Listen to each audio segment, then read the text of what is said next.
So what we're going to do today is a panel, and I'm going to have each of our three distinguished guests here introduce themselves and describe the work that they do.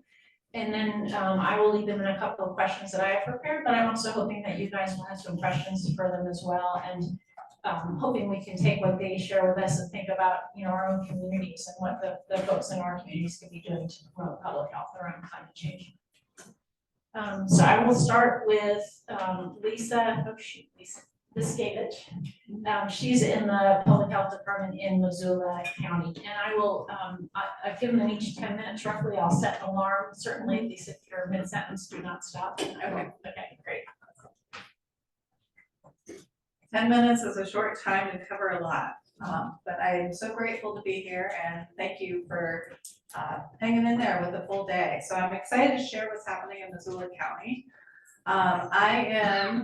My title is Health Promotion Division Manager, and health promotion focuses on prevention. So I oversee a team of 10, and those 10 people are substance use disorder prevention coordinators, senior community health specialists, and coordinator for health equity. And so what we know is we really focus on upstream health. We are prevention based.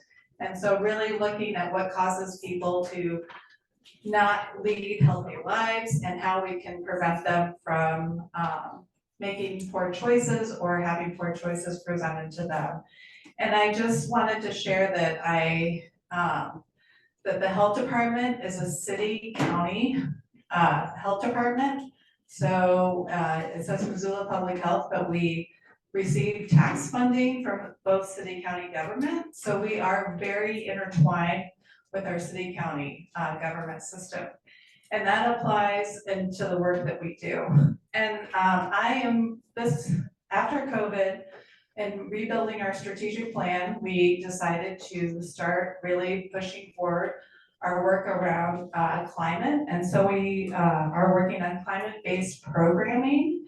And the first step with that is that we have just redone our 2023 CHA Community Health Assessment. And so we're in the process right now of going through that and editing it, and we'll have some climate-based programming data and some action steps coming out of that, hopefully by this summer. And so we're really excited about that. But also, I wanted to say that we're also very tied in with the city and county and their Climate Ready Missoula Resilience Plan. And so we have membership at that table. And so with that, we are working towards our trying to help and implement that piece of that resilience plan with our animal control shelter and having it be a green building, because what we learned is that our animal control shelter is not up to code in any way, shape, or form to national standards. So that is interesting that it's the first county building that's going to be going through that.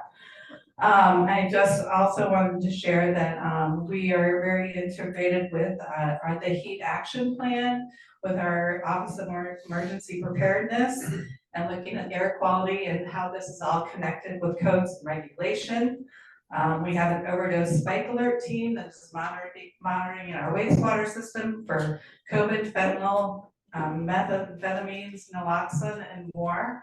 And so these are all really the internal machine of what's happening that our team meets on frequently, monthly or bi-weekly, and really looks at the plans and the data and how to communicate that out with our public.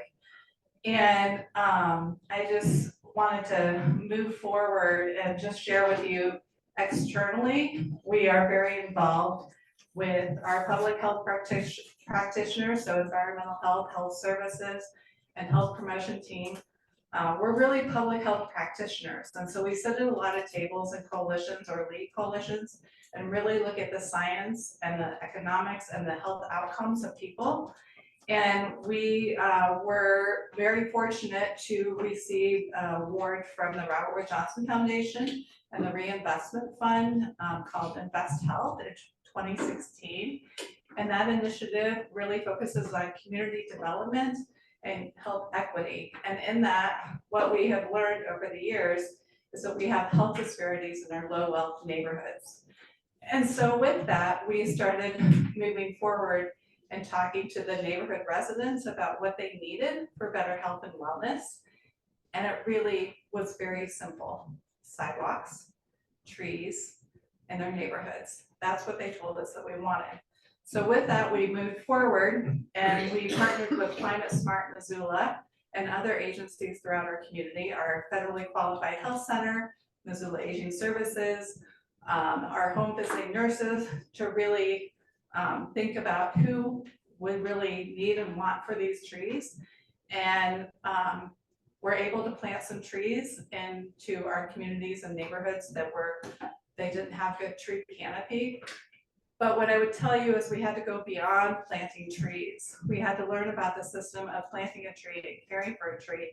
And if you give somebody a tree that is a single mom, for example, or somebody that doesn't have all the abilities to care for a tree, you have to figure out how to water that tree and take care of that tree. And so we're in the process of working out what that looks like right now, but what we found is that neighbors water other people's trees. So it's really building these programs that supportive of each other, but understanding that there is equity beyond the tree. There's equity in the action in the system that comes out of city, county government, or the health department.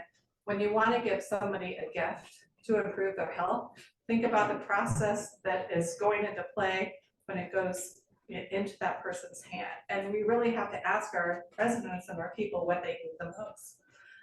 One of the other programs that I wanted to share that I'm really proud of is called Good to Be Home. And this is actually in partnership with Providence St. Pat's Hospital, who gave us the funding to start this project. And this speaks to, we know that in the social determinants of health sector that I'm sure you all are familiar with, that our homes can make us sick, just like our environment and just like our workplaces. And so we worked with Partnership Health Center, our home visiting nurses, and Missoula Aging Services again, and identifying clients that they have asthma or COPD, or they just needed help improving the health of their homes. And we were able to do air purifiers, fix doors, windows, really helping improve their homes so that could improve their health. Because we know that people spend a majority of their time at home, work, or school. And so if those don't have good practices of health and well-being, people won't be able to have the healthy choice, the easy choice. So I just wanted to say that rehab project has been really, really successful.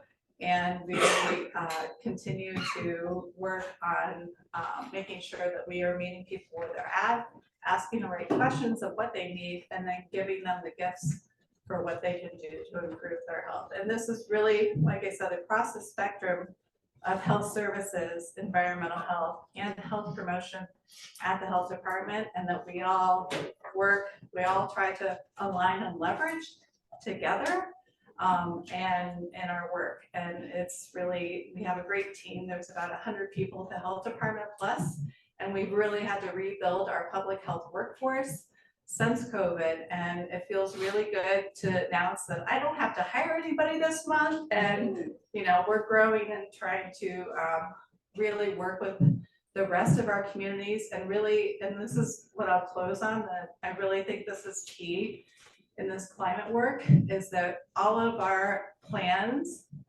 and policies and code reform that our city county governments have are tied to health.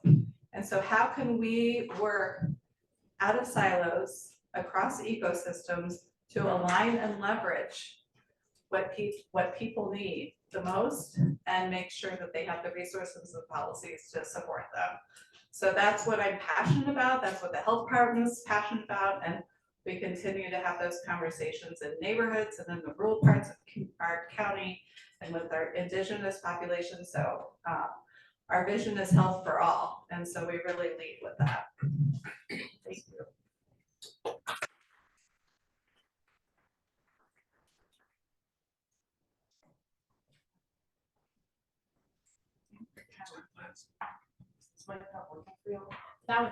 easier, yeah.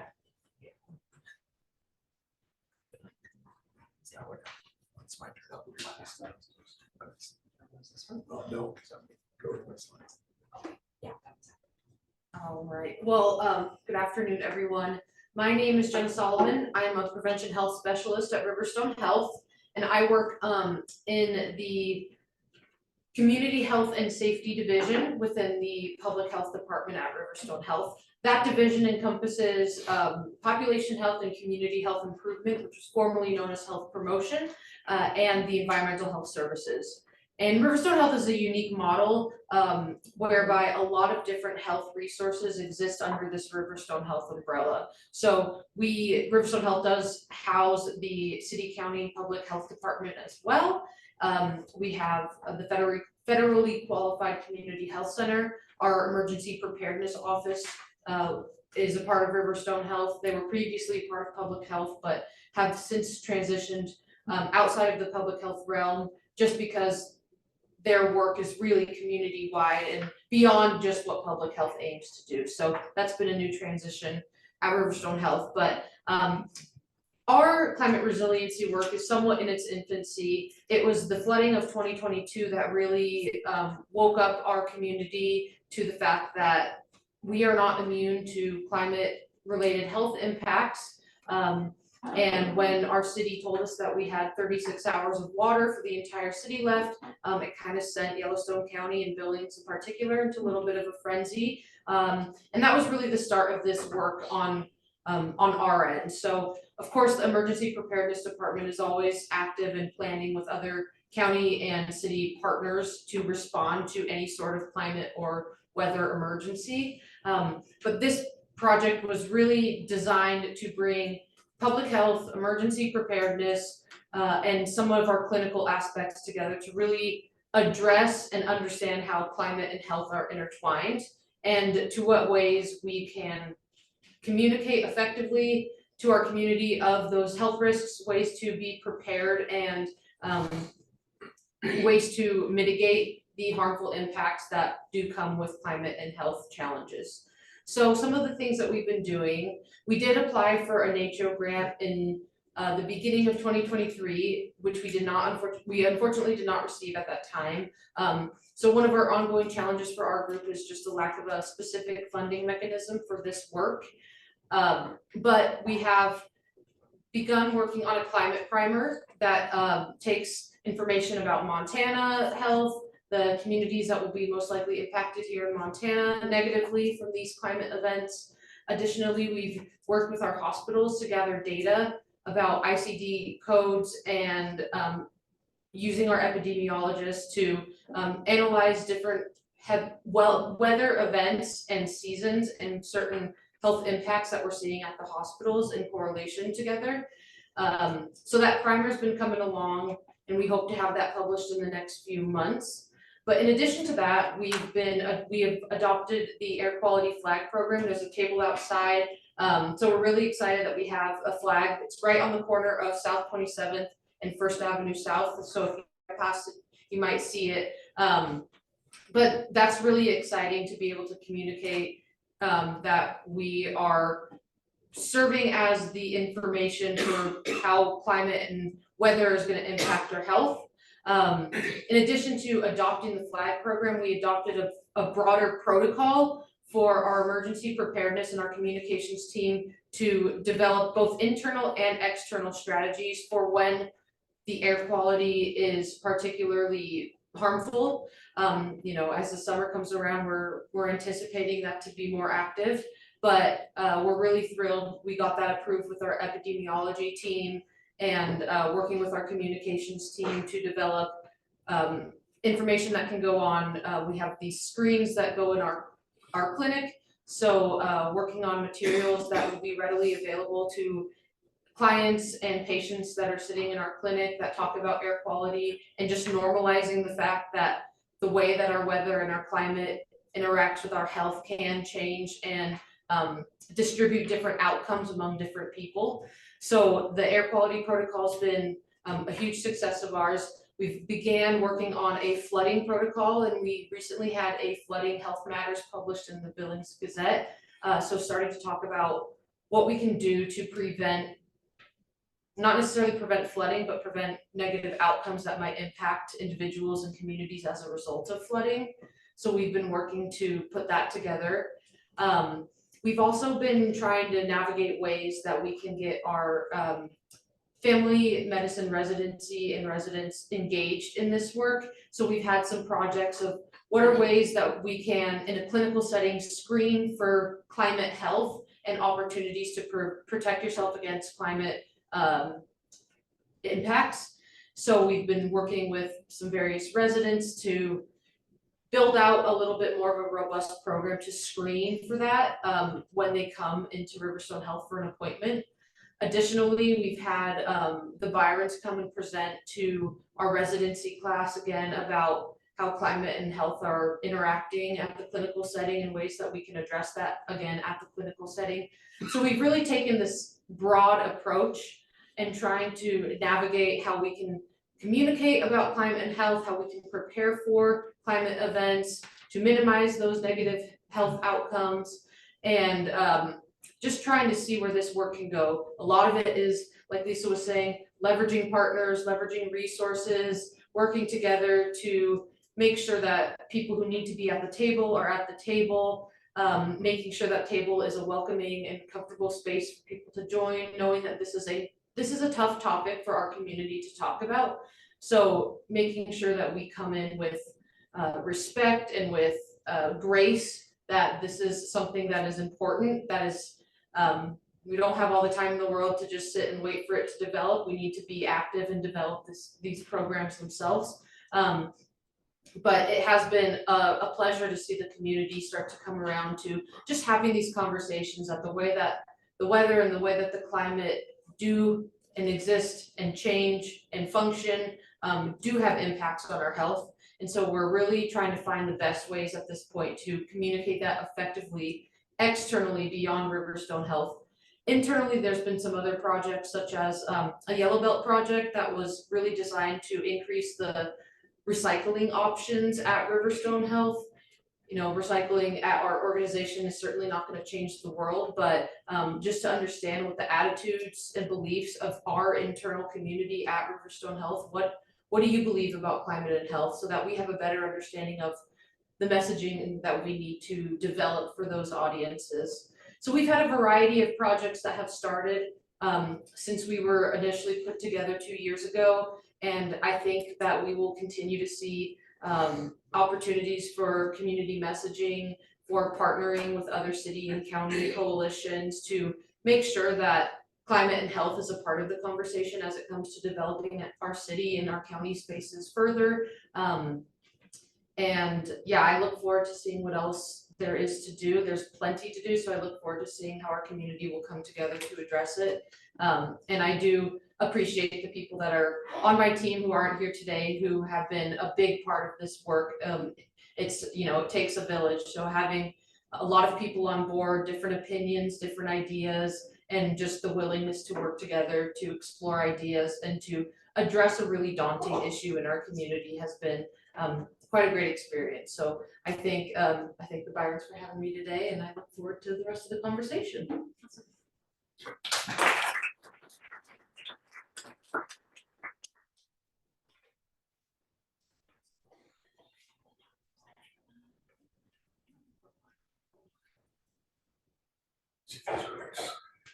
Good, all right, well, thank you. I'm Dave Gilkey, and I'm a professor at Montana Technological University. I'm also the air quality technical expert for the National Environmental Health Association.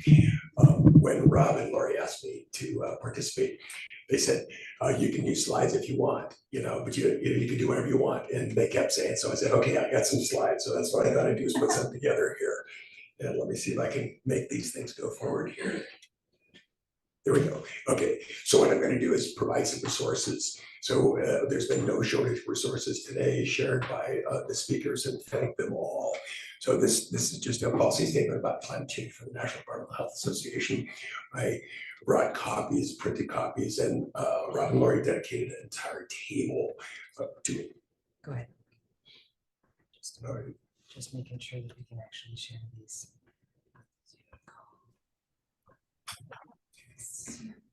Getting it fixed up here. There you go. So what the National Environmental Health Association has done is provide a framework, and this is what the policy statement provides, that speaks to what that they support and what they will do. And then we're moving forward. So what they prepared is, I believe we have 7 information sheets about the various topics that we've heard about today. So right up front, we've got, this is air quality. So there are 2 pages both sides. We've got some global statistics. So again, we look at air quality as the leading cause of death globally, claiming approximately 8 million premature deaths. And then you can, on the back side over here, we've got some where let me go right, the title so they've got framed it, so it's got fast facts, and then they've got environmental health workforce, and that's a set of recommendations that focus around policy and specific activities. Wildfires, which we've heard about today, and that is a major issue here in the Pacific Northwest. And again, facts, and then again, workforce development, which is something they've got about 7,000 members nationwide. And every health department, usually the environmental health division is the largest of that health department. So what I call the silent soldiers. Extreme heat, again, we talked about that today. And again, the same sort of format. So these are good tools that you can use if you want those talking points. For instance, you want information at a presentation, you can have access. I sent the digital version of these also to Rob and Lori, and maybe they'll post them or they're accessible if you do want them and can find them useful. Drought, we heard about drought today. Jesse, was excellent, great material, and they probably used some of your material to create these. So this is good.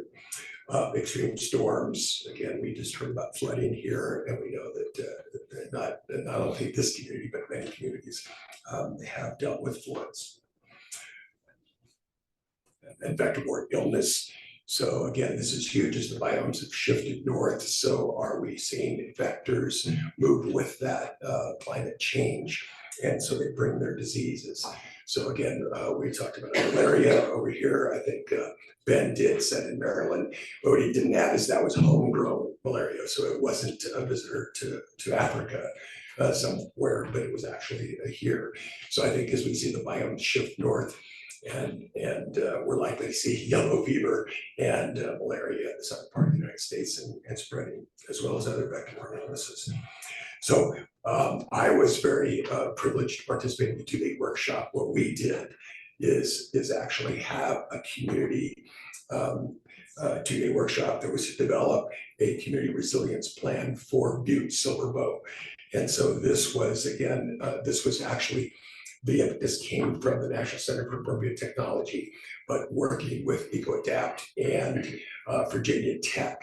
So they had selected a number of communities around the country to go in and work with those people, bring in representatives of the communities from the and partners, business partners, local health department, Montana Tech. And then we identified areas of need, if you will, and interest. And the process by which they focused the group was just remarkable.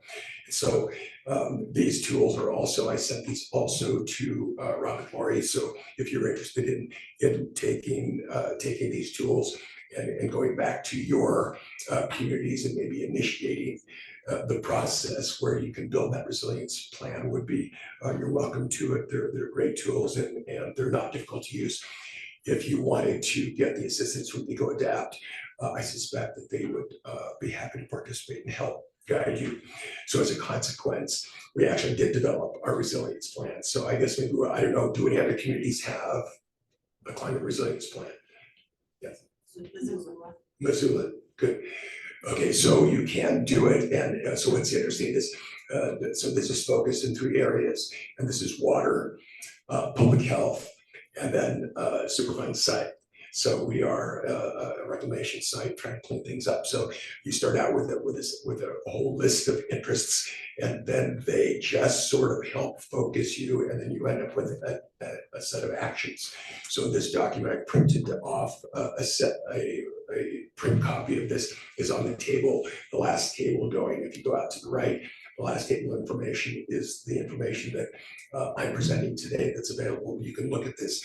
But I also, again, sent the digital copy. It's fairly large. It's about 36 megs, but it's just great. First is inventory who, knowing your audience. Who are these people? Who are the citizens?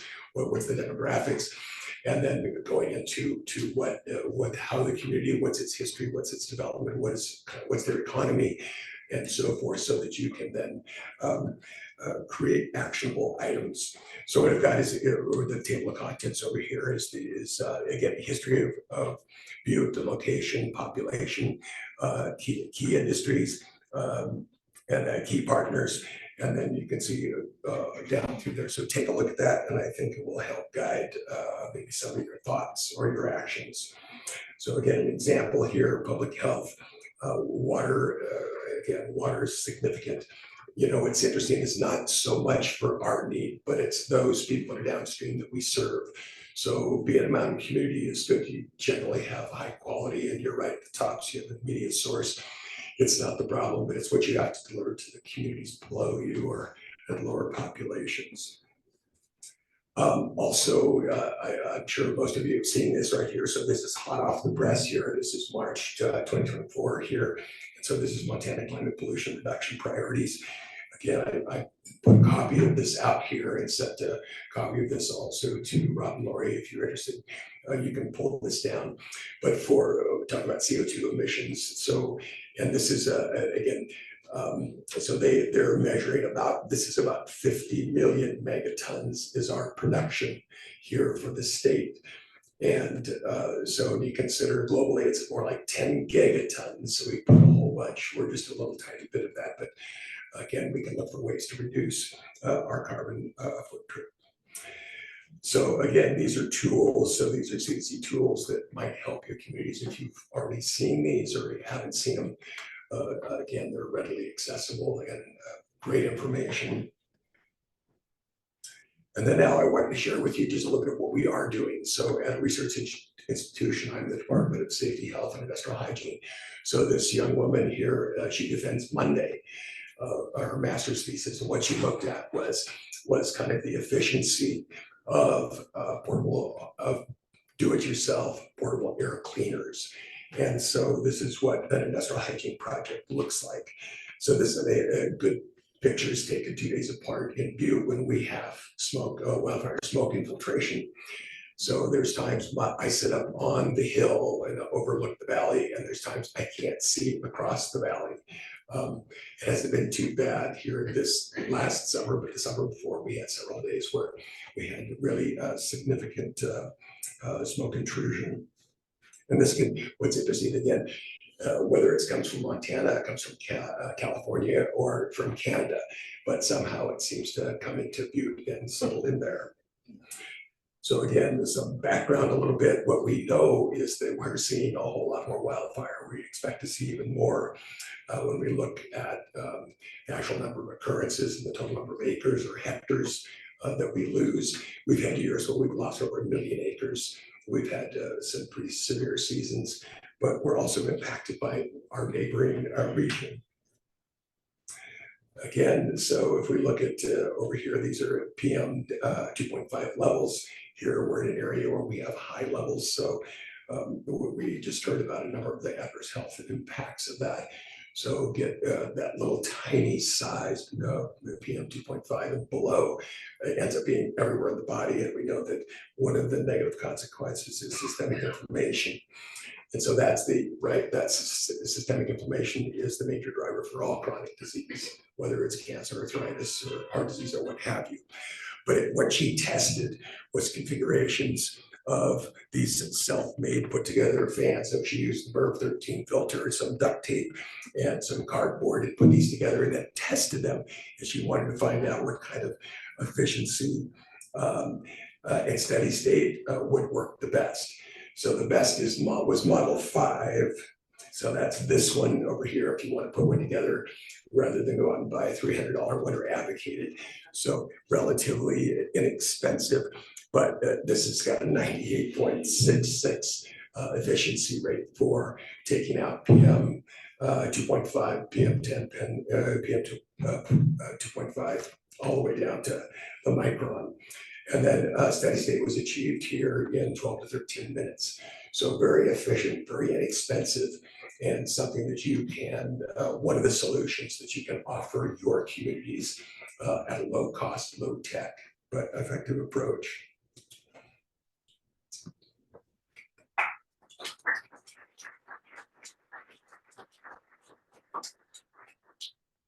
So I was hoping to ask our panel some questions, and I think I'll just start.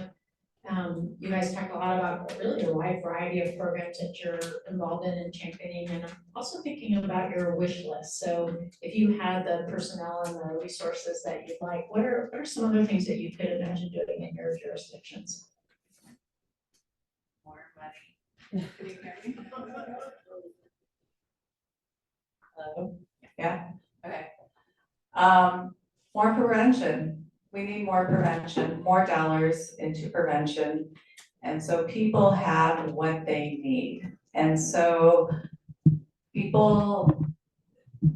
really feel very passionate about having the fair and just opportunity. And so why don't we give everybody an air filter? Why don't we give everybody the supplies, emergency supplies in their basements, improve their windows, give them trees? So I feel like emergency preparedness is very important, and we need to be prepared for when the heat comes, when the fires come, when the floods come. That's important, but equally important is prevention. And if people feel that they are invested and cared for in the community, don't you think we would have better mental health outcomes and hopefulness? And so that is the wish. And we really need staff to help us to really tell the story with GIS mapping and with showing that this is a community-wide problem and not an individual problem. Yeah, I would add that, you know, when public health gets all the funding in the world, I think it would be great to be able to provide cooling shelters, heating shelters, to be the body that provides those resources, because it directly impacts those individuals' health. A lot of what we do is, you know, systematic, looking at things systematic wide and addressing them at that lens. But I think sometimes when you think about all of the individuals in our community who are actively suffering in a time when there's really bad wildfire smoke or just extreme heat, it would be my wish to just be able to provide those services without any exceptions, and just have all the resources in the world to provide air filtration and you know, opportunities to upgrade housing resources to have a better outcome. So that would be probably what I wish we could have a more active role in that, and I think we'll get there. But right now we're just a part of the puzzle. Good, but it appears we all agree, because that's my wish list is right here, increase pay for public health workers. So they actually passed the American Rescue Act, which gave nurses a $4 an hour increase, and a number of other medical personnel, technicians and so forth, pay increases. I asked my local health department, did you get any of that? And they said no, they didn't, just no back. But so I was the one who led the sanitary needs assessment here for the state of Montana, here that just got published in the Journal of Environmental Health last summer. And so what we found was that 85% of the people were either moderately or severely stressed, and they were thinking of leaving the profession. And so I know in public health, somewhere between a third to a half were considering leaving the profession as a result of the conflict that occurred with around during the pandemic, around public health and science and everything else. Second on my wish list is return the power of the public health department to make decisions and take action, right, to protect those people they serve. Right. Yes. Just, okay, so we're the 26th state to say we're going to take away that right. We're going to have a community business board that you can make a recommendation to, and they'll determine whether there's action to be taken or not, whether they have an education or training in health or not. Seems to me to be wrong.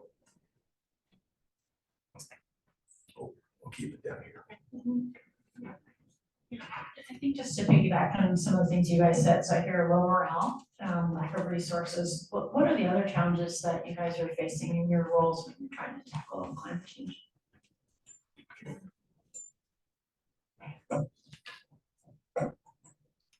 I think meeting people where they're at is really hard. I think one of our vulnerable populations are people working outdoors or older people aging in their homes or young, single families. Meeting people where they're at when they're there is really challenging, and it takes a lot of personnel, a lot of staff time, a lot of listening, a lot of action to go and have conversations and figure out what people need. Because we can look at science and we can look at research and we know what best practices are, like the air filters, for example, and the trees. But we need to have conversations with our community members to better understand what they need and what they would use and what do they require. So it's that community engagement and outreach that I think is a challenge. But it's super important that we have to prioritize it and do it the best we can, because also think about this. Usually how we do community engagement is like this: come to a meeting, and if you miss that one meeting that month, then your voice is not heard. So we really need to find other innovative ways to engage with the community and to better understand what our community needs are at the core to get to the root causes of these problems and find solutions together. Good. On that end, take this one. See, I'm sharing everything. Another challenge that we face is how do we get people engaged and interested in this as a problem without scaring them, without making them not want to be engaged. It's really hard to, we don't want to scare people, but there is a sense of urgency to this. And at some point, most communities are going to be impacted in drastic ways. And so how can we engage the community, make sure people are on board, make sure people just want to have conversations?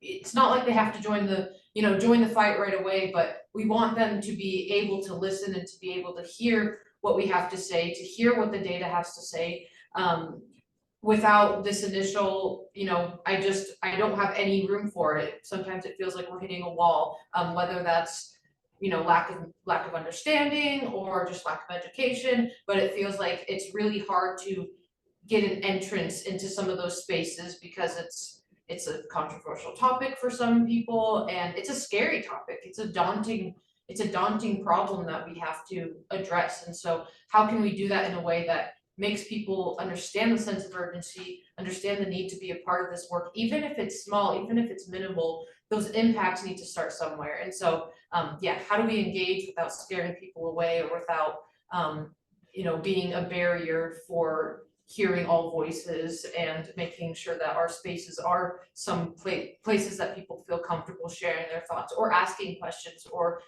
getting involved further. Right. So mine is number one is the political roadblocks. That's what I think is gigantic. Second is that disinformation, misinformation. So I'm astounded the young people that I have as students, they don't actually watch TV or the news. So their information is entirely through social media channels that they select, and they don't know what's going on. They really don't. So they come and we deliver content, or we make assignments, and we're supposed to read books and so forth to learn about things, but they're not, they don't get information. I see a young guy smiling in here. Do you watch TV, sir? No, I grew up in an NPR family, so a lot of